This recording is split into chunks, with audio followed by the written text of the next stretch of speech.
I have had the privilege to provide internship for many people in the political space. And part of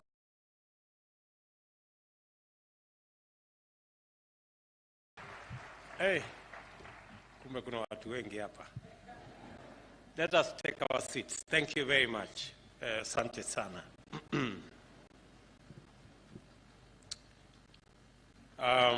Mr. Deputy President, Prime Cabinet Secretary, Ministers present, Permanent Secretaries or Principal Secretaries, Heads of parastatals, public servants, the good people, our interns this morning. Good morning, everybody. Hamjambo.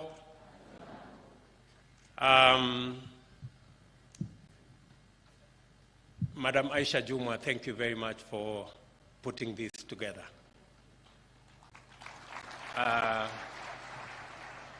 When I see Aisha, she is a great inspiration to many people.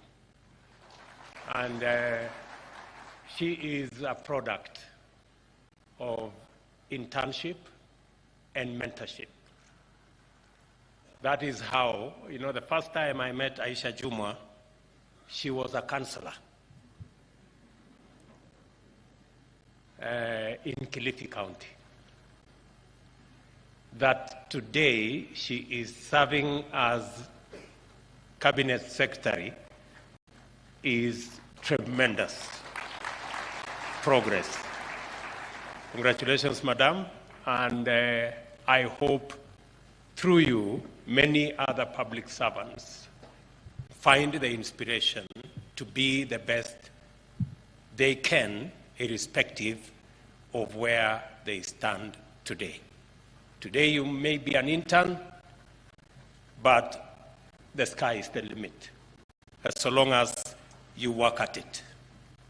I am delighted to be with you today at this momentous milestone in the life and career of many youthful emerging public servants and public service leaders. The state is constituted and sustained by the functioning of an effective public service. Government, similarly, expresses itself through the operations of public service.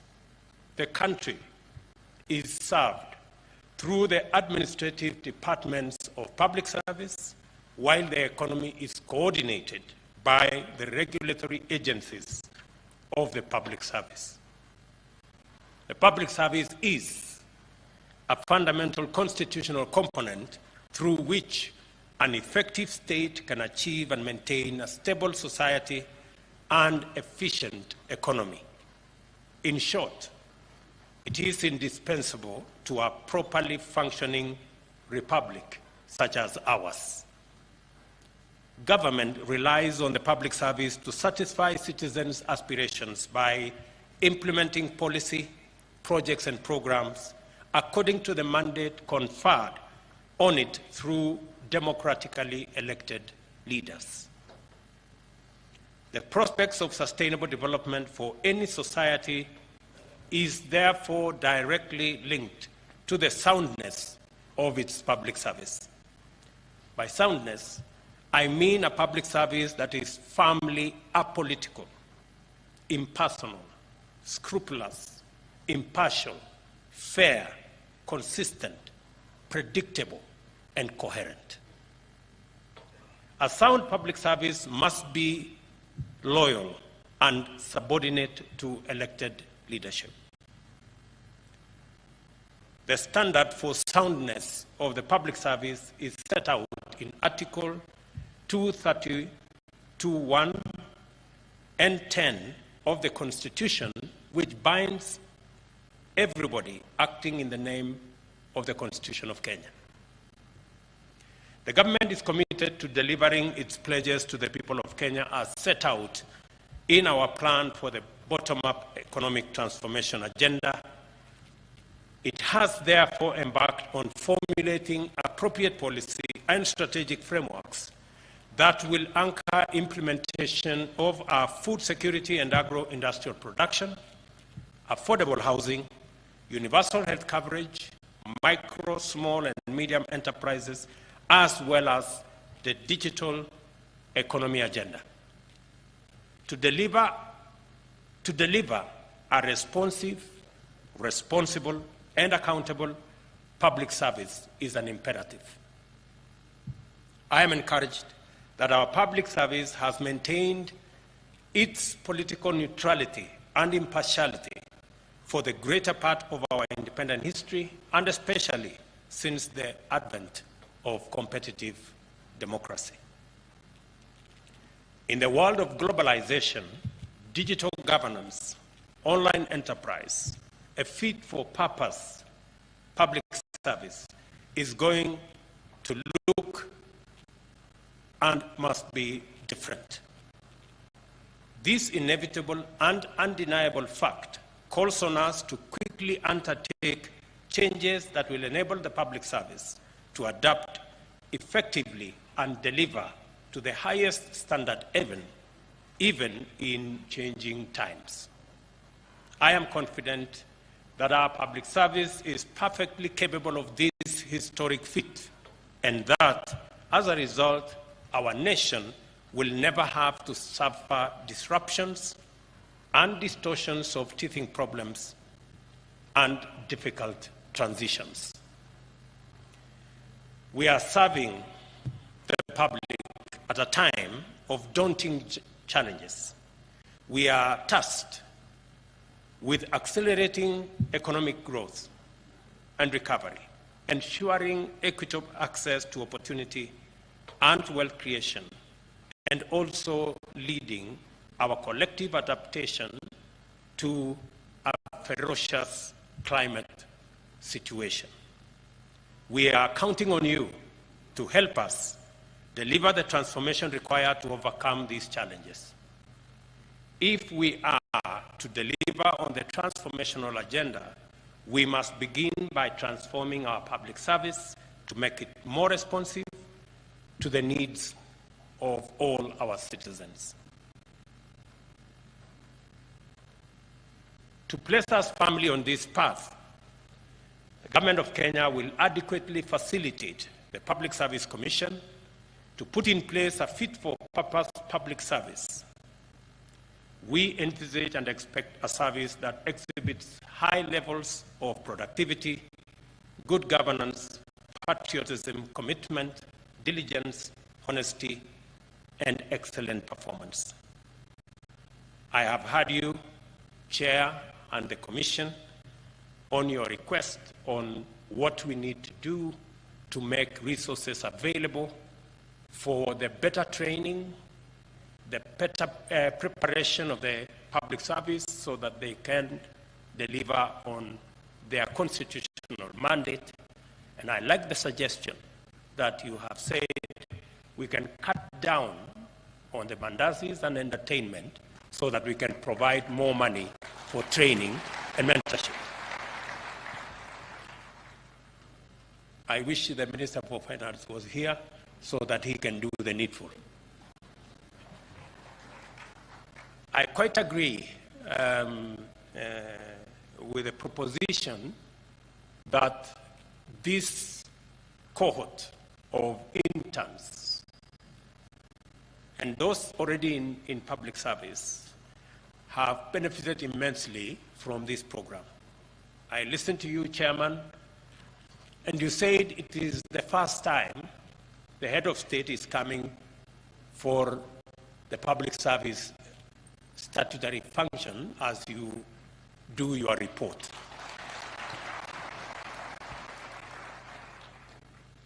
I did not come here by default or for lack of something to do. I came here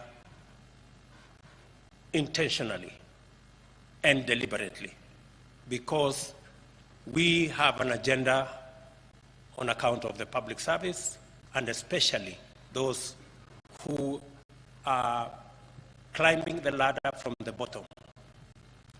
The agenda of internship is an agenda I believe in very strongly. There are many things we learn in school, there are many things we learn in college, but there are many more things we learn by mentorship and by internship. I am a great believer in internship and mentorship because I have seen the benefits and the value of mentoring others, providing an opportunity for others to learn. I have had the privilege to mentor many politicians. I have had the privilege to provide internship for many people in the political space.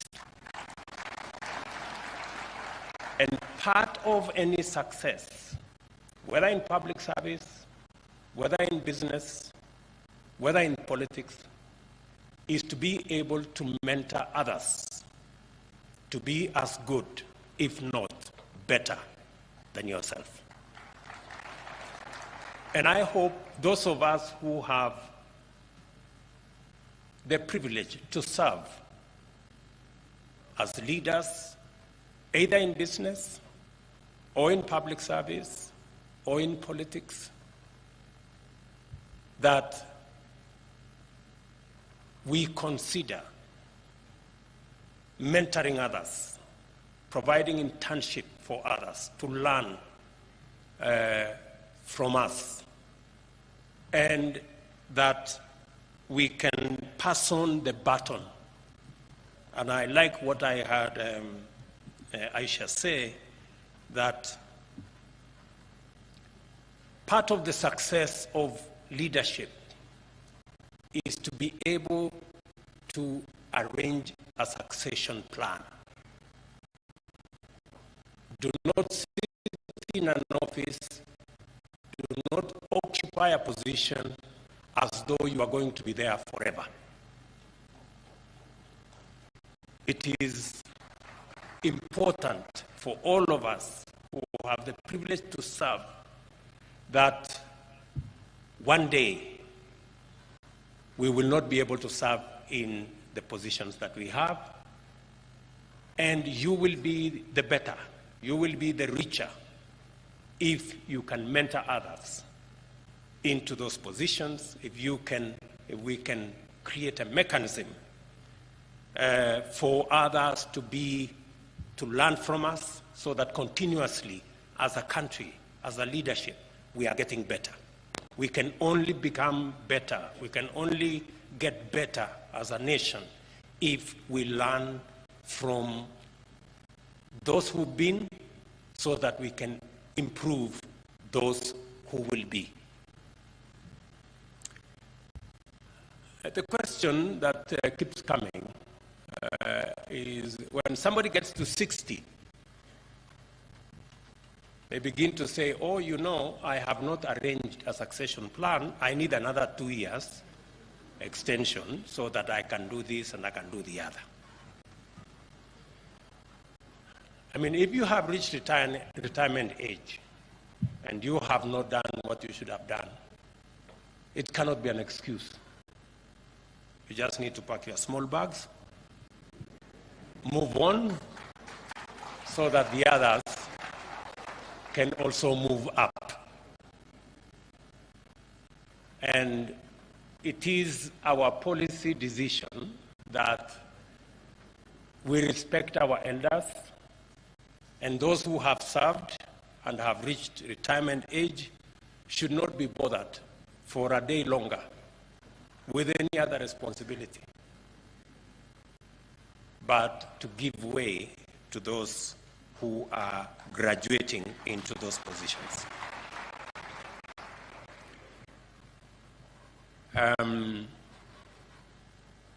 As a politician, when my time comes, I am very confident that I have mentored enough young people, young leaders, who can, if not serve as good, maybe serve better than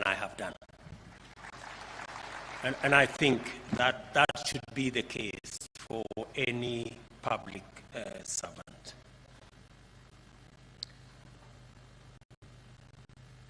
Our strategy to transform the public service is centered on performance management and productivity.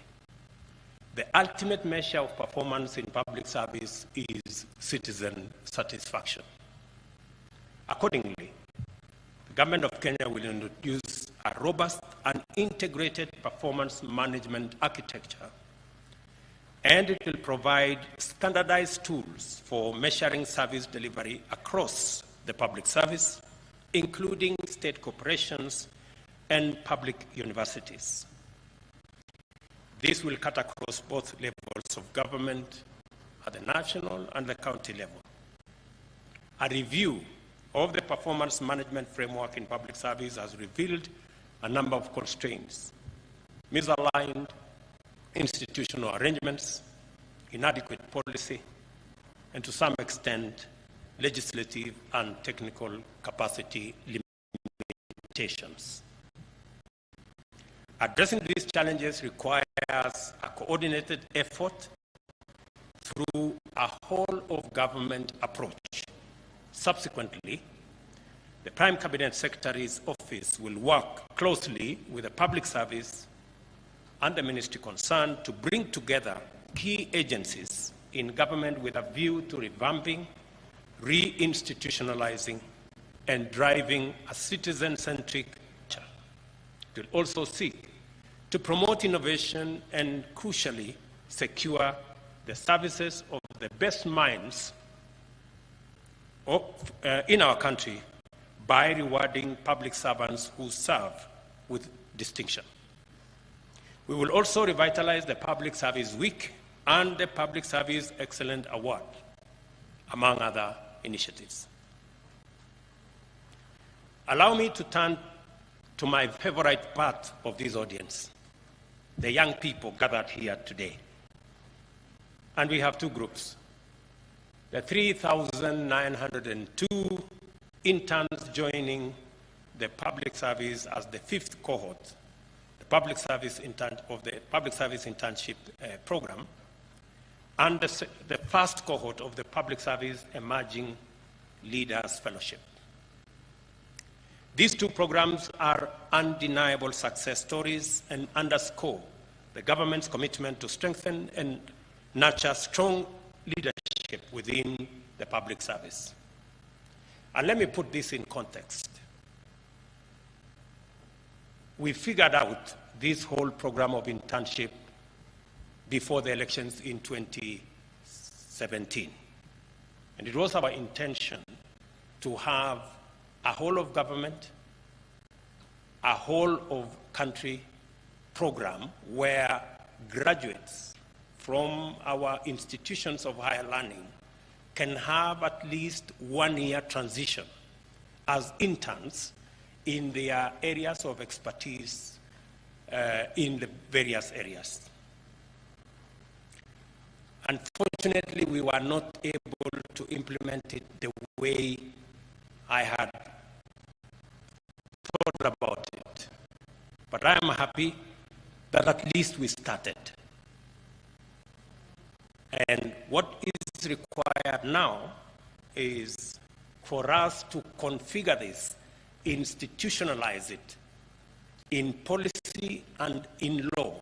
And I'm happy that the Attorney General is here, so that you can work with the ministry concerned and work with the public service so that we can institutionalize internship as a program of transition for young people coming out of college, for them to acquire at least some level of understanding of what they learned in class and practice it at least in our institutions, whether they are public or private. I want to announce that the first step, and that's why I agree with you, Mr. Chairman, is that we have today 3,900 interns. The next intake next year, I will suggest that we start with 20,000 next intake. Because I am told those who applied were 31,000 and only 3,900 got an opportunity, not to get a job, but to just have a feel of what government, public service, what the field looks like. And I think more young people should be afforded an opportunity to be an intern.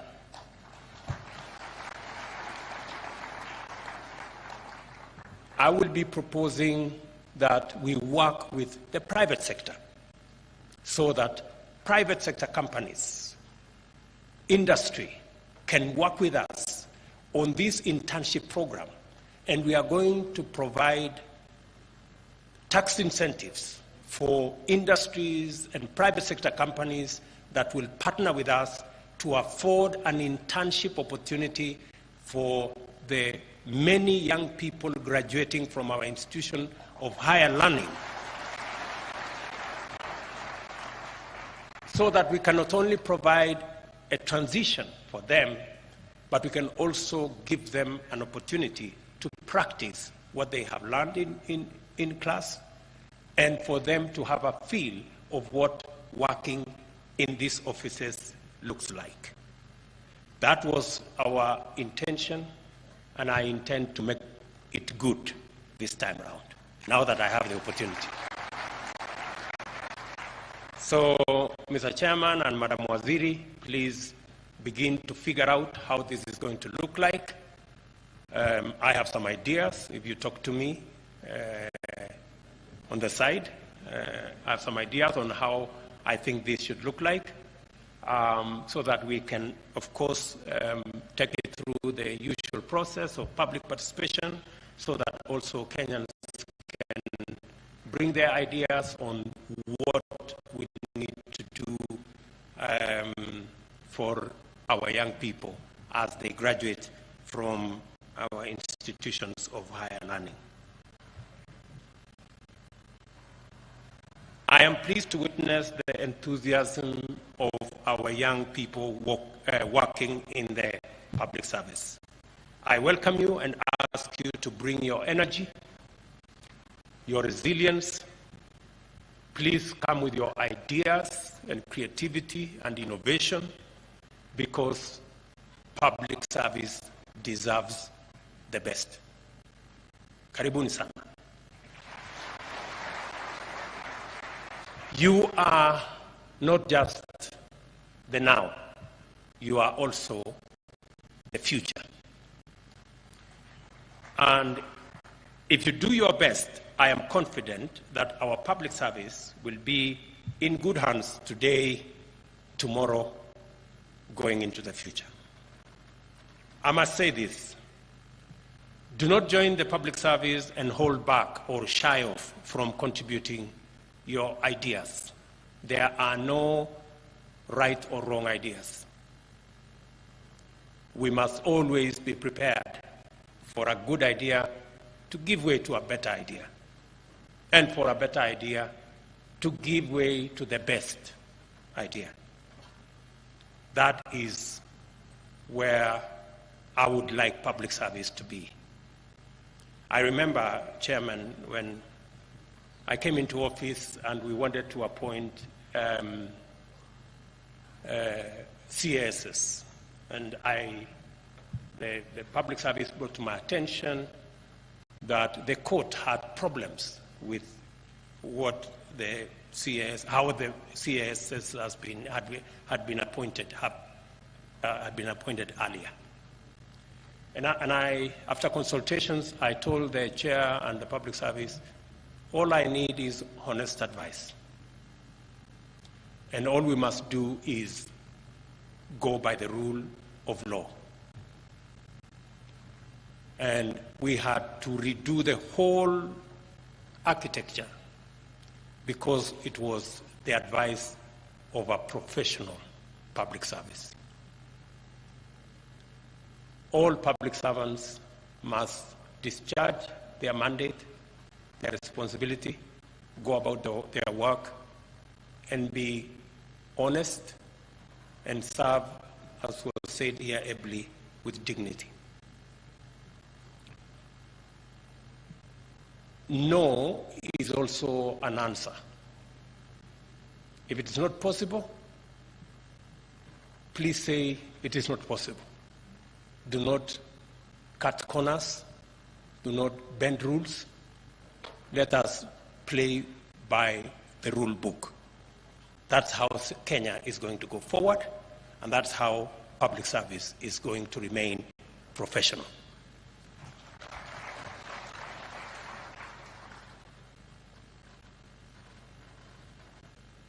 As you join the public service, you must do so to add value, to bring something new to the ecosystem where you will be working from. We expect ideas. We expect excellence. And we expect innovation and creativity. I want to congratulate the 51 fellows in the Emerging Leadership Fellowship Program. I understand you are now at the tail end of your training, which focused on public leadership development and inculcation of public service ethos. I am confident that you have adequately benefited from the many professional development opportunities that the program has offered you. And I want to reiterate that I am sure you are what you are. I want to reiterate what I am sure you are aware of. We have high expectations of you, and we expect you to take up and deliver exceptional results in leadership capabilities across the public service. We expect this because we are confident you now understand the immense value of good leadership and strong values to any organization and to any society. When you return to your various departments, share the knowledge you have acquired with your colleagues and mentor others to be like you or even better. I challenge you to set a new leadership example and standard in government. I urge you to be agents of real change and, above all, to keep the fire of service burning within you and in the organizations that you represent. There is no better place to practice your leadership skills than in the Kenyan public service. As the Commission begins the recruitment of the next cohort of fellows, I reiterate my personal support to this initiative, and let us build more leaders. Let us have a public service full of leaders, and we shall see an incredible difference as a nation. I wish to extend my gratitude to our partners, emerging public leaders of the United States, and our very own Emerging Leaders Foundation for their financial support that enabled us to run this program. And as I said, I am looking forward beyond APSA, and we must be grateful to APSA. Thank you very much for being our partners.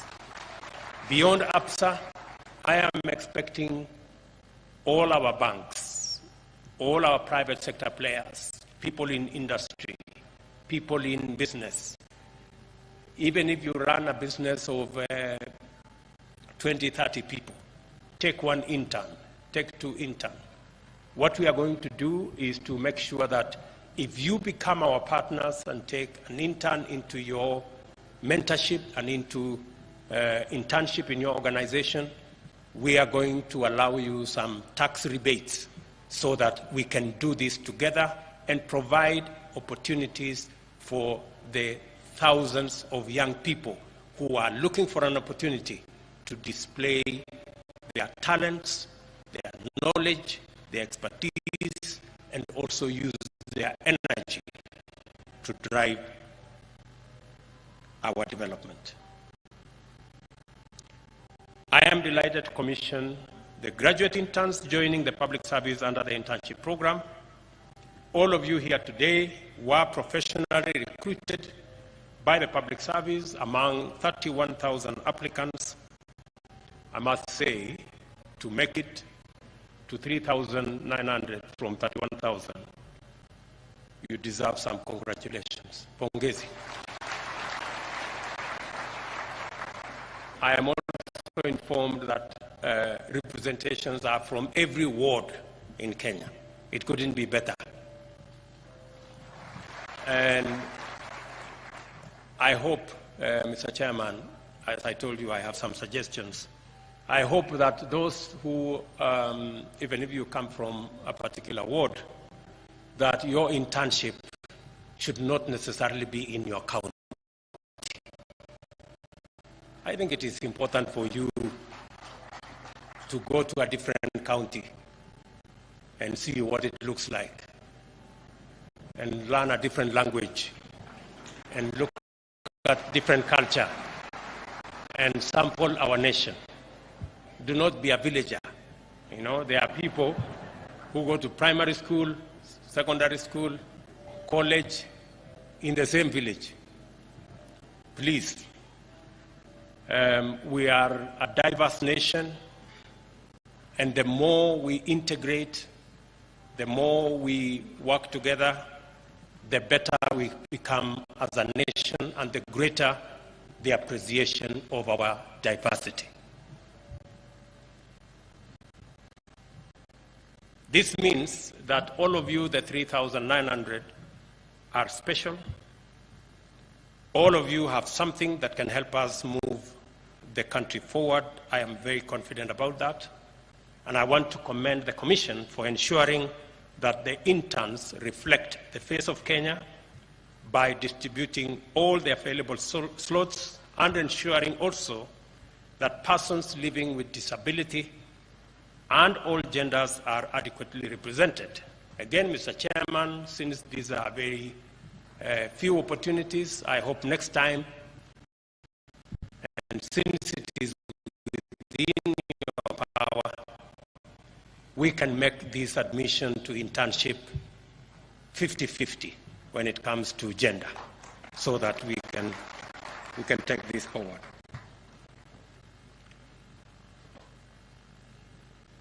Now, in its fifth cycle, the internship program has benefited more than 16,500 young graduates and continue to grow in popularity and reach.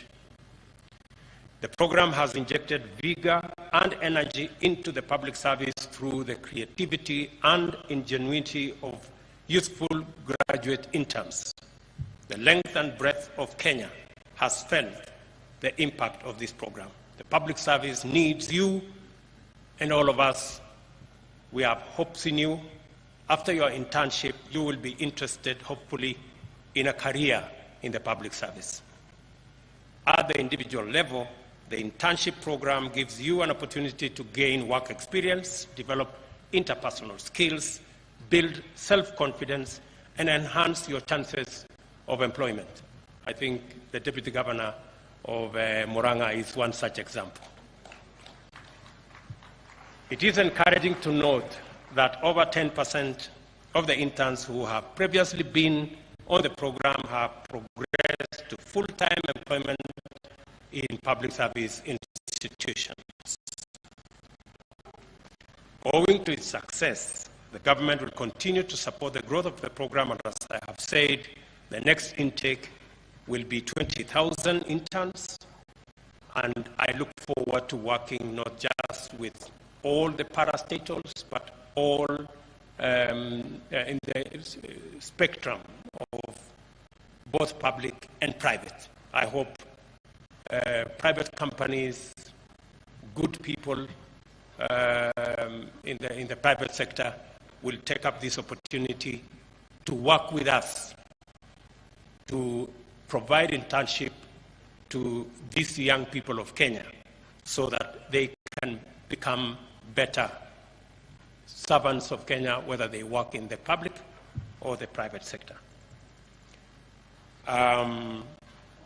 much as we would wish to absorb all of you after the internship, we acknowledge that the government does not have enough openings for all of you. However, the government will continue to implement policies that promote investment and job creation by the private sector, as we were doing yesterday.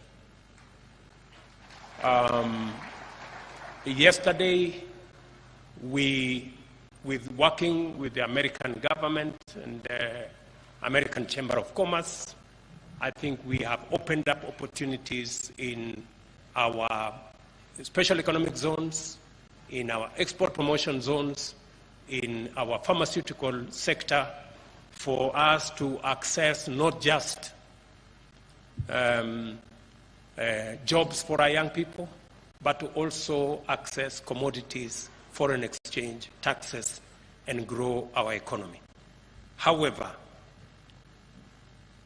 I am happy also and pleased to note that the public service has plans to develop a framework for partnership with private sector organizations in this program. That's my recommendation, Mr. Chairman and Waziri, so that we can bring all the assets that we have, both public and private, to support this exercise. We will also anchor the program in law to ensure its institutionalization and sustainability by amending the Public Service Commission Act. And accordingly, the Attorney General will liaise with the Commission and Parliament to expedite appropriate legislative amendments of the laws to provide for this program going into the future.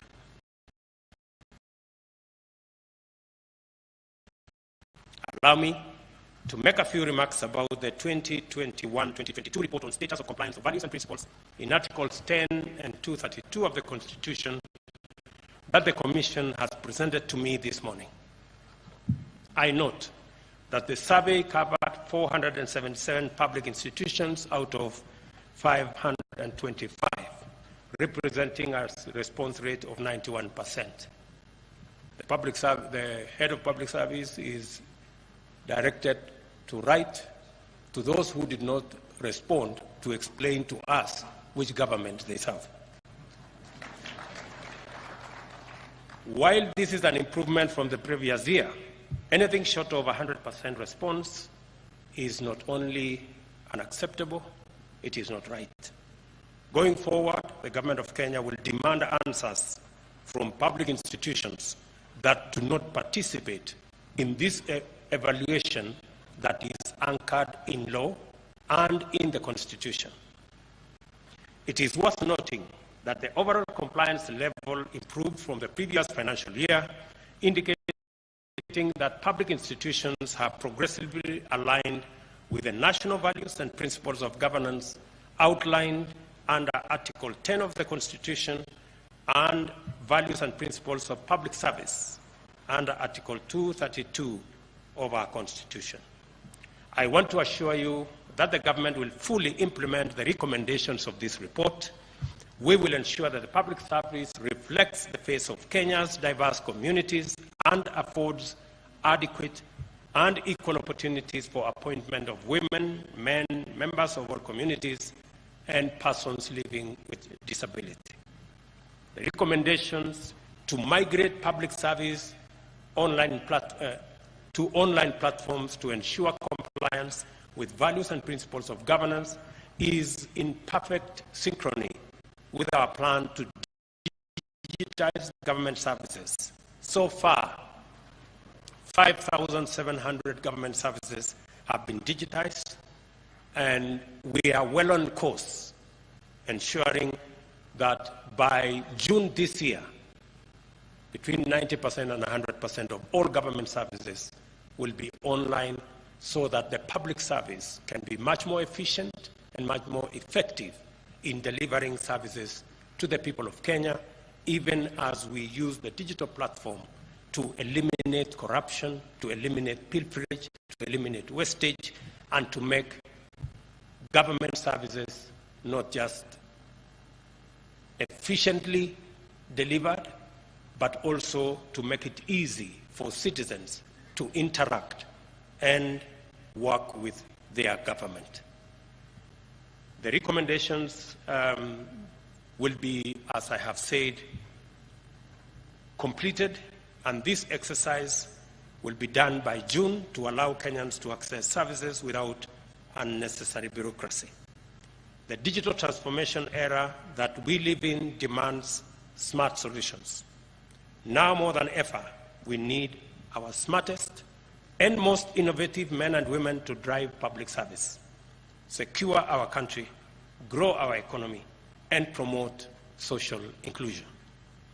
The government will therefore continue to invest in the development of skills to support transformation into a truly digital economy. Finally, let me extend my gratitude to all public servants across the country for the work you do and you continue to serve our nation. The government will progressively improve your terms of service and conditions of work. It is now my pleasure, ladies and gentlemen, after everything I have said, to say that as we progress together, let us not be distracted. We are a robust democracy. We believe in the rule of law, and it is my contention that the Constitution, even as it provided for us to have divergent opinions, and we should. In fact, something would be very wrong with us if we agreed on everything all the time. Having competing ideas, having divergent opinion, is part of what we celebrate as a democracy, and we must celebrate our diversity in ideas as well. But it is my position